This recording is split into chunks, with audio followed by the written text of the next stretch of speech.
సఖీ కార్యక్రమానికి తిరిగి స్వాగతం. మా ఆయనలాగే నేను ఉద్యోగం చేస్తాను. అంతేకాదు అదనంగా వంట పని, ఇంటికి కావాల్సిన అన్ని పనులు నేనే చూసుకుంటాను. అంటే 2 రకాల డ్యూటీలు, అదనపు పని గంటలు నా పనులన్నమాట. ఇంత పని చేస్తున్న నన్నెవ్వరు ఎందుకు అభినందించరో అర్థం కాదండి.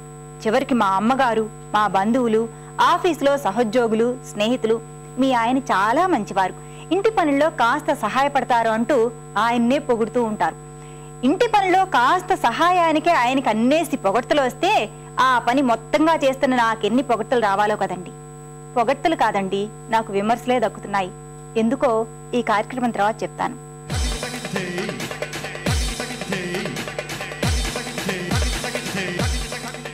నమస్కారం. వంటల సందడి కార్యక్రమానికి స్వాగతం, సుస్వాగతం. ప్రతిరోజు ఒక వెరైటీ వంటను పరిచయం చేసే మీ వంటల సందడి ఈ రోజు కూడా ఒక సరికొత్త ఐటెంతో రెడీగా ఉందండి. మరి అది తయారు చేసి చూపించడానికి మనతో పాటు వరలక్ష్మి గారు కూడా ఉన్నారు. మరి ముందుగా వరలక్ష్మి గారిని పరిచయం చేసుకుందామా? వరలక్ష్మి గారు నమస్తే అండి. నమస్తే. ఎక్కడి నుంచి వచ్చారు? లింగంపల్లి బెరంగూడ. ఈ రోజు మాకు ఏ వంట చేసి చూపించబోతున్నారు? రాగి ఇడ్లీ. ఎక్కడి నుంచి నేర్చుకున్నారు? అది బుక్ లో చూసి నేర్చుకున్నా. బుక్స్ లో చూసి మీరు అంటే కొత్త వంటలని ట్రై చేస్తూ ఉంటాను. డిఫరెంట్ ఐటమ్స్ ఇష్టం అయితే చేసి దాంట్లో మీకు నచ్చింది అయితే కనుక మీరు వెంటనే ట్రై చేస్తూ ఉంటారు. ఓకే, మరి రాగి ఇడ్లీకి కావాల్సిన పదార్థాలు చెప్తారా? Okay, sure. రాగి పిండి, మినపప్పు paste, oil, soda, salt. Okay Varalakshmi garu, కావాల్సిన పదార్థాలు తెలుసుకున్నాం కదా, మరి స్టార్ట్ చేసేద్దామా? ఓకే. ముందుగా ఏం చేయాలండి? స్టవ్ ఆన్ చేసి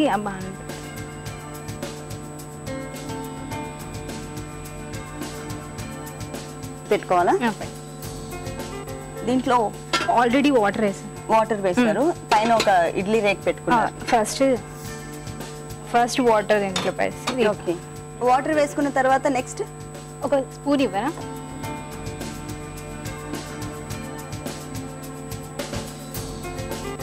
అదేంటండి? రాగి పిండి మినపప్పు అంటే రాగి పిండిని కూడా ముందు రోజే నానబెట్టుకోవాలా? రాగి పిండిని కాదు, ఫస్ట్ మినపప్పు 2 hours నానబెట్టుకోవాలి. Only 2 hours. 2 hours తర్వాత 1 cup ఆఫ్ మినపప్పు తీసుకుంటే 2 cups ఆఫ్ రాగి పిండి తీసుకోవాలి. డబల్. సో 2 మిక్స్ చేసి ఫస్ట్ మినపప్పు సపరేట్ గా ఫస్ట్ రుబ్బుకోవాలి. మిక్స్ చేసుకున్నాక తర్వాత రాగి పిండి అందులోనే వేసి మిక్స్ చేసుకుని 2 ఫర్మెంట్ అయ్యాలి నైట్ అంతా 12 hours. ఓకే, ముందు రోజే నానబెట్టి రుబ్బేసుకున్న తర్వాత దాన్ని 1 night అంతా కూడా ఉండాలి. ఫర్మెంట్ అవుతుంది కదా. సేమ్ మన ఇడ్లీ ఎలా పెట్టుకుంటామో సేమ్ అదే ప్రాసెస్. ఇడ్లీ అయితే మనం రైస్ తో పెట్టుకుంటాం, దీంట్లో అయితే రాగులు.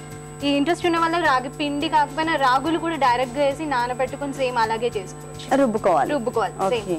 పొడి ఇష్టం లేని వాళ్ళు, పౌడర్ ఇష్టం లేదు ఆయిల్ కొంచెం ఎక్కువ వేస్తారు కదా? లేదు, ఊరికి అది పడుతుంది, మనం చేత్తో చేస్తే సరిపోతుంది. ఫస్ట్ ఒక వాటర్ ఇవ్వరా? కొద్దిగా వాటర్.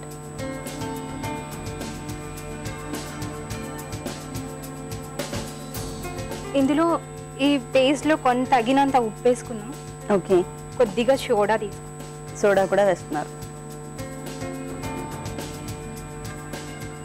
కొంచెం వాటర్ వేసి ఈ ఉప్పు ఈ సోడా కొంచెం కరిగేంత వరకు కలుపుకుంటే సరిపోతుంది. కొద్దిగా వాటర్ యాడ్ చేయాలి.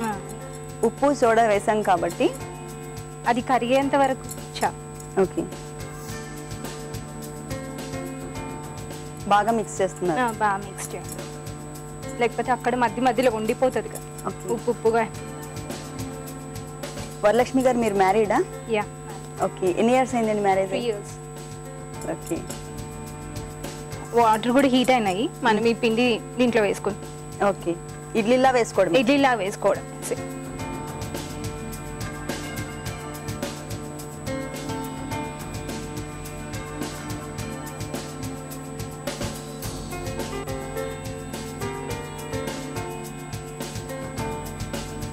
ఓకే, అన్ని కూడా ఇడ్లీలాగా సేమ్ ఇడ్లీలా.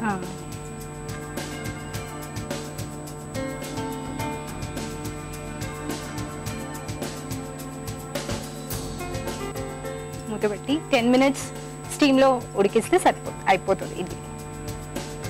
10 minutes ఆవిరితో ఉడకాలి. కింద వాటర్ వేసాం కదా, అంటే స్టీమ్డ్ కదా. ఓకే, సేమ్ ఇడ్లీ ప్రాసెస్ కానీ మనం వేసుకున్నటువంటి ఇడ్లీలు డిఫరెంట్ అన్నమాట. దాంట్లో రాగి మాత్రమే డిఫరెన్స్. ఓకే, వరలక్ష్మి గారు వంటలు బాగా చేస్తూ ఉంటారా? మీరు చేసిన వంటల్లో మీకు బాగా నచ్చింది నాకు బాగా నచ్చింది నాన్ వెజ్. నాన్ వెజ్ లోనే ఏంటి చాలా ఉన్నాయి. Okay. మటన్ ఉంటుంది, చికెన్ ఉంటుంది, ఫిష్ ఉంటుంది, ప్రాన్ ఉంటుంది. మటన్ కర్రీ బాగా చేస్తానని మా ఆయన అంటుంటాడు. ఆయనకి ఏది ఇష్టం? తనకి నాన్ వెజ్ ఐటమ్స్ ఇష్టం. నాన్ వెజ్ ఇష్టం. ఇష్టం. ఓకే, ఇప్పుడు మనకు ఒక 10 minutes పడుతుందా? పట్టు. వరలక్ష్మి గారు ఒకసారి చూద్దాం, అయిపోయింది కదా 10 minutes. ఓకే, ఓపెన్ చేద్దామా మూత? ఓకే. ఒకసారి చూద్దాం దీంట్లో.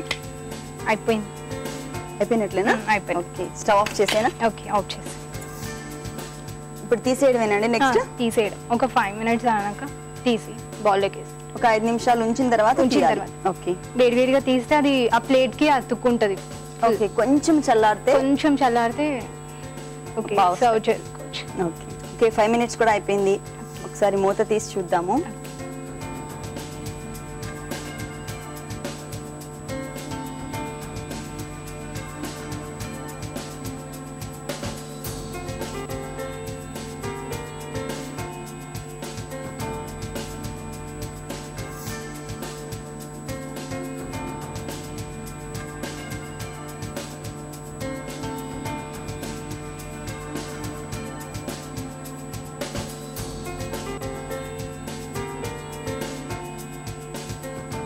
చట్నీ ఇవ్వరా? Okay, okay. ఏం చట్నీ అండి అది? కొబ్బరి పల్లీల చట్నీ. మామూలుగా ఇడ్లీ చట్నీ. ఇడ్లీ ఓకే. చట్నీ. కరివేపాకుతో గార్నిష్ చేద్దామా? జస్ట్ వేడి వేడి రాగి ఇడ్లీ రెడీ. టేస్ట్ చూసి ఎలా ఉందో చెప్పండి. ఓకే అండి, తప్పకుండా. రాగి ఇడ్లీ టేస్ట్ చూసే ముందు దీనికి కావాల్సిన పదార్థాలు, తయారు చేసే విధానం మరొకసారి చూద్దాం. రాగి ఇడ్లీ తయారు చేయడానికి కావాల్సిన పదార్థాలు: రాగి మినప్పప్పు పిండి, ఉప్పు, నూనె, సోడా. రాగి ఇడ్లీ తయారు చేసే విధానం: ముందుగా స్టవ్ ఆన్ చేసి ఇడ్లీ గిన్నె పెట్టి అందులో వాటర్ పోసి ఇడ్లీ రేకుకు ఆయిల్ రాసి గిన్నెలో పెట్టాలి. తర్వాత రాగి మినపప్పు పిండిలో కొద్దిగా సాల్ట్, సోడా వేసి బాగా కలిపి ఇడ్లీలా వేసి మూత పెట్టి 10 నిమిషాలు ఉంచాలి. తర్వాత సర్వింగ్ ప్లేట్ లోకి తీసుకుని చట్నీతో సర్వ్ చేయాలి. అంతే, వేడి వేడి రాగి ఇడ్లీ రెడీ. రాగి ఇడ్లీ తయారు చేయడానికి కావాల్సిన పదార్థాలు, తయారు చేసే విధానం తెలుసుకున్నారు కదా. ఇప్పుడు టేస్ట్ చూద్దాం.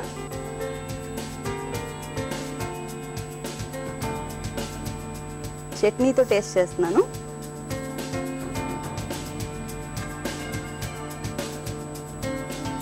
వరలక్ష్మి గారు, చాలా టేస్టీగా ఉంది. ప్లస్ ఏంటంటే దీంట్లో మనం రాగి పిండి కూడా మిక్స్ చేసాం. సో దానివల్ల మనకి హెల్దీ ఫుడ్ కూడా దొరుకుతుంది. మినపిండితో కాకుండా, అలా కాకుండా ఏంటంటే ఇది ఒక వెరైటీ లాగా ఉంటుంది కదా, డైరెక్ట్ అలా జావలాగా కాకుండా ఇడ్లీ లాగా. Fibre, protein food. Okay, rice లో ఫైబర్ ఉండదు కదా. మంచి హెల్తీ ఫుడ్ తయారు చేసి చూపించారు మా సర్కులందరి కోసం. థ్యాంక్ యూ వెరీ మచ్ అండి. Thank you. రాగి ఇడ్లీ తయారు చేసే విధానం చూసారు కదండి. చాలా ఈజీ ప్రాసెస్, అలాగే చాలా హెల్తీ ఫుడ్ కూడా. మీరు కూడా తప్పకుండా తయారు చేసుకోండి. మీరు కూడా మా వంటల సందడి కార్యక్రమంలో పాల్గొనాలి అంటే మాకు కాల్ చేయాల్సిన నెంబర్ 04023555560కి కాల్ చేసి వంటల సందడి కార్యక్రమంలో పాల్గొనండి.